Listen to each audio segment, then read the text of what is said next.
Resume your seats.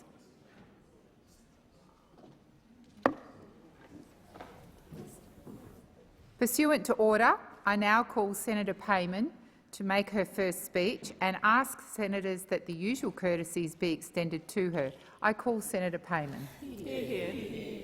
Thank you, President. I rise to present my first speech, finally. I begin by the universal Islamic greeting of Assalamu alaikum, which translates to, "May peace be upon you all." I acknowledge the Ngunnawal and Ngambri elders and knowledge holders who have paved the way for those here now, those following proudly in their footsteps, and those yet to come as custodians and owners of country. I would also like to acknowledge Wajak country as my home base, where I live, care for and maintain continuing reciprocal relationships with all who share this land. Sovereignty has never been ceded. It always was and always will be Aboriginal and Torres Strait Islander lands. I recognise the resilience and strength of all First Nations people of Australia and appreciate their knowledge sharing and stories that influence the life of many new Australians like me.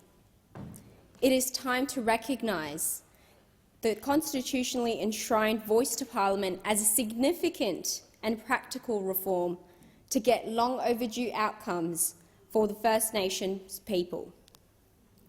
I am so proud to be part of a government, an Albanese Labor government, who will implement the Uluru Statement from the Heart, emphasising our support for voice, for truth and for treaty. I congratulate you, President, on your election as the second female President of the Senate and the first Labor woman to hold your position. Your incredible sense of justice and fairness will make you perfect for the role. I wish you every success. I'd like to take this opportunity to thank my late father, Abdul Wakil, whose selfless sacrifices will never be forgotten and whose advices about hard work, perseverance and integrity I will hold on to as pearls of wisdom. To my mother, Shagufa,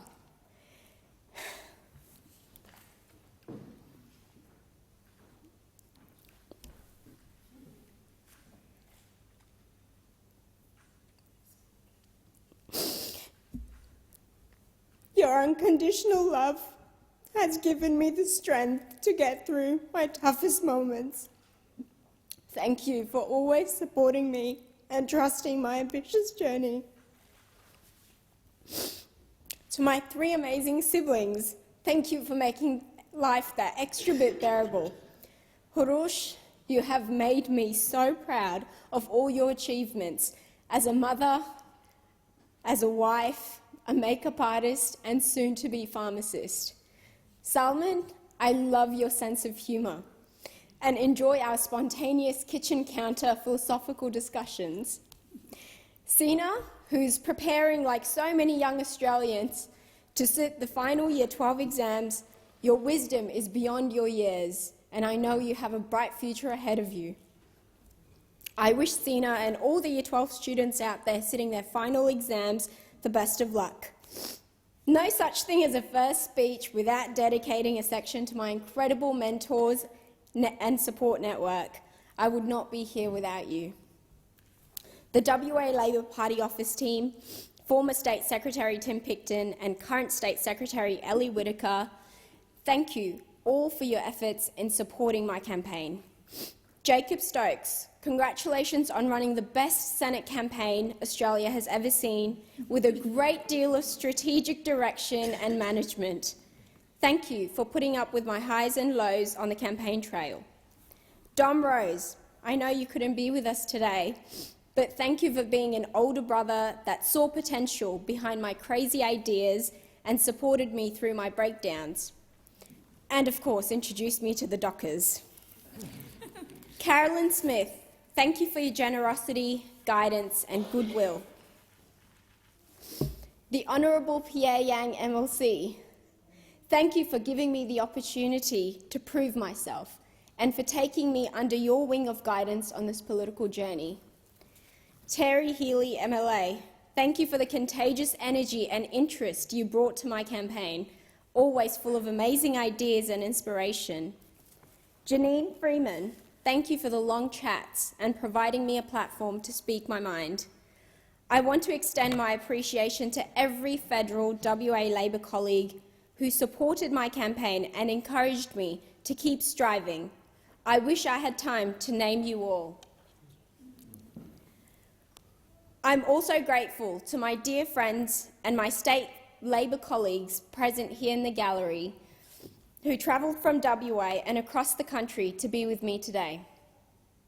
I am thrilled to have a wonderful team in Lena He, Alex Tileni and Rose Lockhart, who have helped me adjust to this new role, and I look forward to the awesome things we will achieve together as a team in the years to come. A final thank you to my beautiful home state of Western Australia for putting your trust in me and the Labor government. We will work hard for you and with you every day. President and fellow senators, I stand before you tonight as a young woman, as a West Australian, as a Muslim devout to her faith, proud of her heritage and grateful to this beautiful country. It is a country that offers so much to so many. People travel from all parts of the world in the hopes of calling Australia home. My family and I also had that same hope. On a cold winter evening, 8,852 kilometres away from Perth, I was born in Kabul, Afghanistan in 1995, as the first child to a young couple thrilled at the prospect of what the future held for their little bundle of joy. That excitement did not last longer than a year, followed by the collapse of Afghanistan in the hands of the Taliban. With no hope in sight, my parents had to make the tough decision of fleeing to Pakistan with my newborn sister and I. Resettling was difficult, but not as difficult as what my mother was about to urge my father to consider, to migrate to Australia. In 1999, my late father risked his life and left his family behind to traverse the Indian Ocean for 11 days and 11 nights on a small boat in stormy weather, in the hope of finding safety and security for his wife, 2 daughters, and a son on his way. Anxiety and waves of doubt flooded my mother's thoughts as she waited and waited for any news of my father arriving safely in Australia. 4 months later, we finally received the good news. And from there on, for 4 years, my father worked around the clock as a kitchen hand, a security guard, a taxi driver, while learning English as a second language and saving up enough money to sponsor my mother, my 2 siblings and I. In 2003, we were finally reunited with my father and settled in the northern suburbs of Perth to begin our new life together.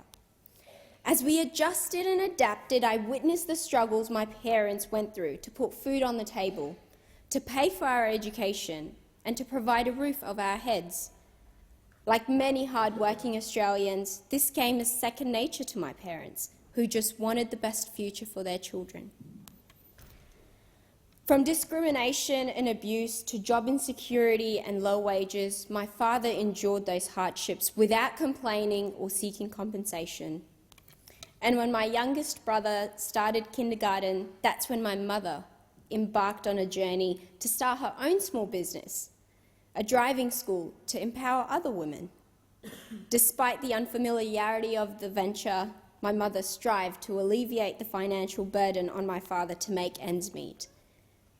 You see, my parents always encouraged my siblings and I, to aspire for greatness, to study hard, get a secure job, and be a respectable member of society, to always stay true to your roots and stay humble, to praise God and be grateful to his bounties, to be generous with our wealth and time towards those who are less fortunate. However, life took a bitter turn when my father was diagnosed with acute myeloid leukemia in 2017. He went through 11 months of intense chemotherapy, bone marrow transplant, and endless cycles of medications, but his health continued depleting. My once fit, independent, and healthy father became frail, weak, and required assistance to move around. Despite this, my father was still the strongest man I have ever known. Losing him at the age of 47 was the most difficult reality of life I had to face. He may have passed on, but his memories and teachings will forever remain, like little drops make a mighty ocean, or there is no substitute for hard work, or learn good manners from those who don't have them, or seek knowledge from the cradle to the grave. Life is short and very unpredictable, so we cannot even take a moment for granted. I have realised that in order to live a productive and impactful life and contribute towards my father's legacy, I must seize every opportunity that comes my way. Carpe diem. Easier said than done, though. Life has its own way of throwing figurative punches. The onus is on us to see every challenge as an opportunity, as a chance to grow, as a lesson to learn, and as a part of life. When my attempts to study medicine were not successful, I took my late father's advice to pursue pharmacy, with the perception that the medical field was the only way to serve humanity. Cruising in my own world of endeavours, I stumbled upon my first experience of being made to feel like the other at a university tutorial when a young man ridiculed my hijab. You see, I never felt different growing up. Perth felt like home from the get-go, because home is where the heart is, and my heart was with my family. So I didn't feel different or strange. I felt like any other Aussie kid growing up in the northern suburbs of Perth, catching public transport to university and hoping to become a productive member of society. But comments like, "Go back to where you came from," or inferences to extremism forced me to feel like I didn't belong. So I started volunteering in the hopes that being part of the change, if I was seen to be spreading goodness in society, perhaps then I will be accepted as an equal member of this nation. I joined the Edmund Rice Centre and became involved in youth leadership through the guidance of Joe Moniotis. I joined the WA Police Muslim Community Advisory Group as the youth representative. I served as the president of University of Western Australia's Muslim Students Association for 2 years and worked hard to have an active presence on university grounds to break down those barriers of the unknown. Through my community work, I met the Honourable Pierre Yang MLC, Upper House member for North Metropolitan Region in WA. That is when my journey in the Labor Party began. I finally found a space where I felt seen, appreciated, and like I belonged. I made friends with people who shared the same core values. I remember my father always encouraging me to vote Labor, not because he was very well versed in Australian politics, but he had a firm belief that Labor cared for the working class people and ensured the well-being of everyone on the economic spectrum. It was Labor who established Medicare so that people like my father had access to the best treatments and medication without the financial burden being on the families to bear.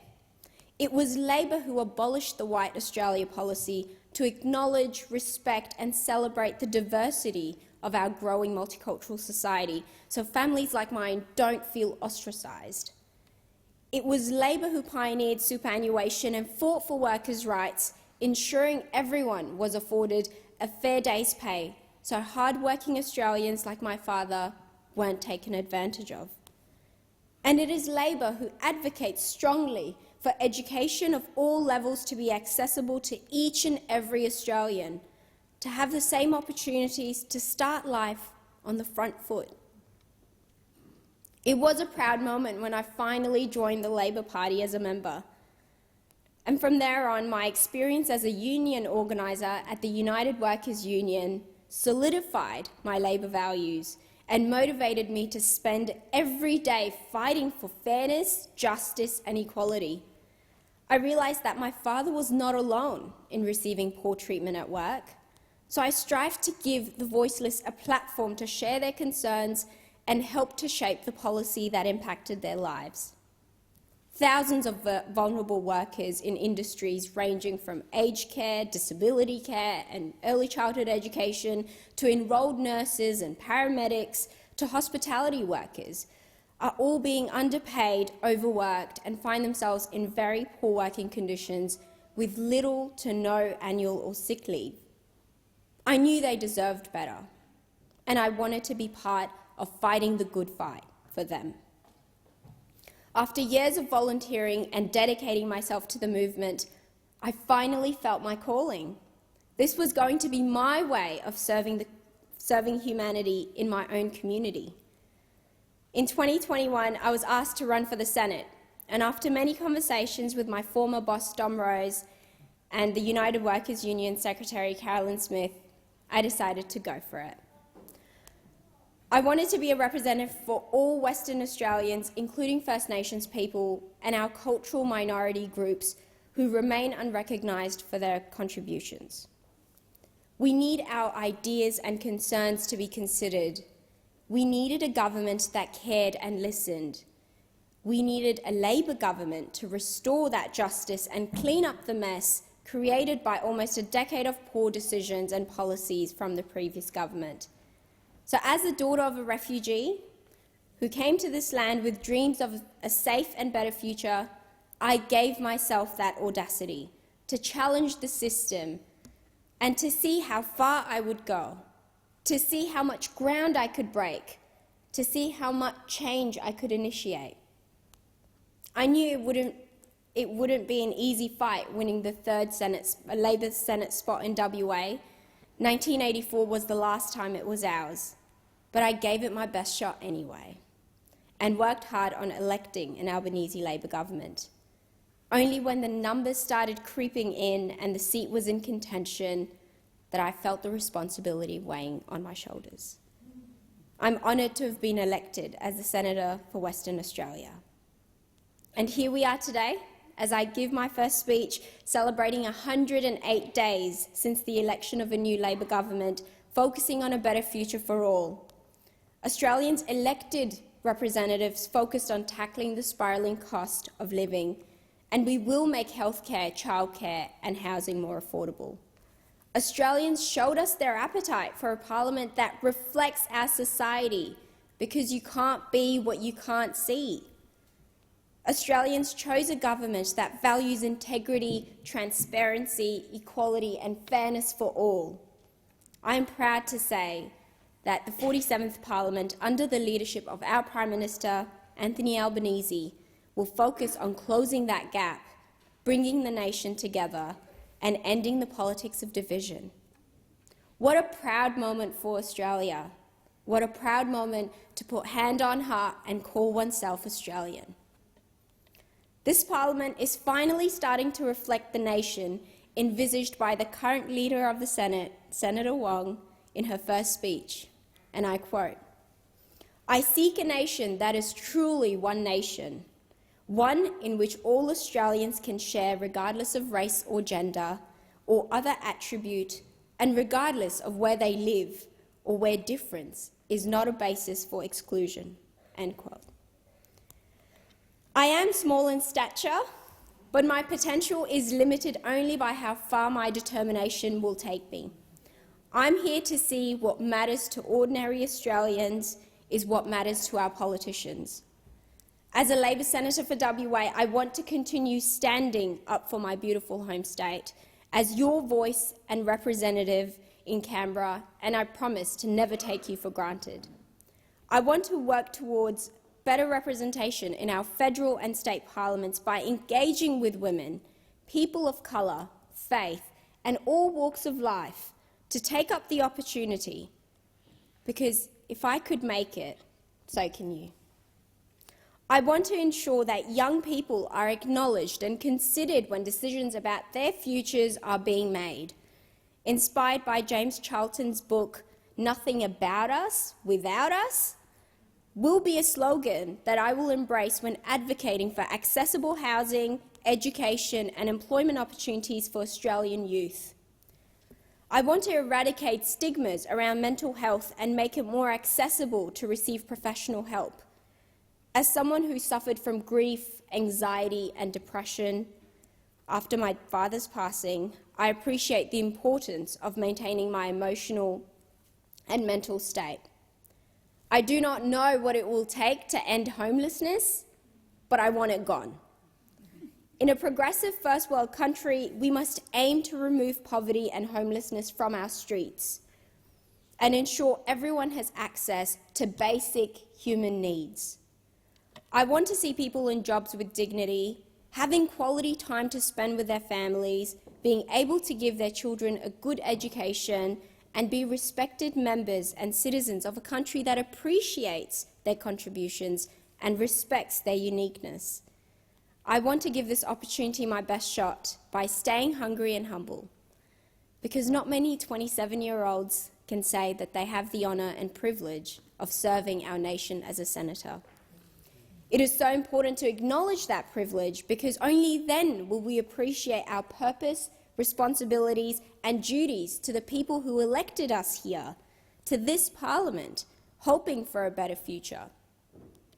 Hope is an amazing thing. Hope can help you endure work in a foreign land with a foreign language so that you can save up enough money to sponsor your family. Hope can make you work multiple jobs and endless hours, all with a smile, knowing that you are building a better life for your kids. There are many immigrants who turn to this great country of ours in hope of finding a better place to call home, to raise a family, to start a life. They bring with them their talents and skills and phenomenal work ethics and their families in hope for a better tomorrow. They add to our diversity, to our society, to our culture and to our cuisine, and of course to our economy.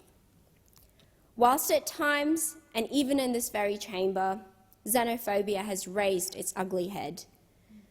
Fear-mongering and divisive sentiments have been shared about our immigrant population, but the simple truth remains that as a nation, we need a humanistic and optimistic approach. A policy which will help solve many of our skill shortages and grow our economy and strengthen our diversity and link to the world. I am a proud daughter of an immigrant, and there are millions more like me. In fact, this great nation of ours was built on immigration. The service of my ancestors, the Afghan Cameleers, allowed us to navigate the plains of this land. They were pioneers, and I too will be a pioneer and walk in their footsteps to serve our nation as they did.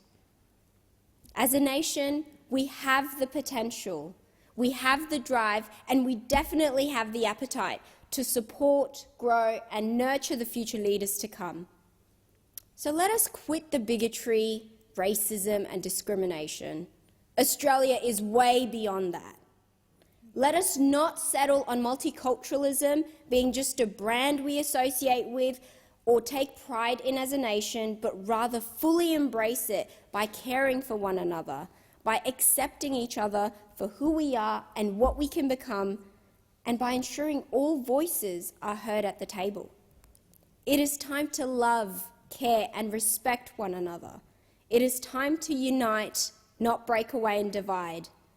It is time to use our diversity as our strength and seek wisdom in our differences, because we all know beneath it all, we all belong to the human race. I'll finish by sharing the poem by Saadi Shirazi called Bani Adam, which translates to Children of Adam, a truly timeless piece that my late father would always recite to me in Dari. بنی آدم ازهای یکدیگرند که در آفرینش ز یک گوهرند چو عضوی به درد آورد روزگار دیگر عضوها را نماند قرار تو که از منت دیگران بیغمی نشاید که نامت نهند آدمی. Which translates to, human beings are members of a whole, in creation of one essence and soul. If one member is afflicted with pain, other members uneasy will remain. If you have no sympathy for human pain, the name of human you cannot retain. I thank the Senate.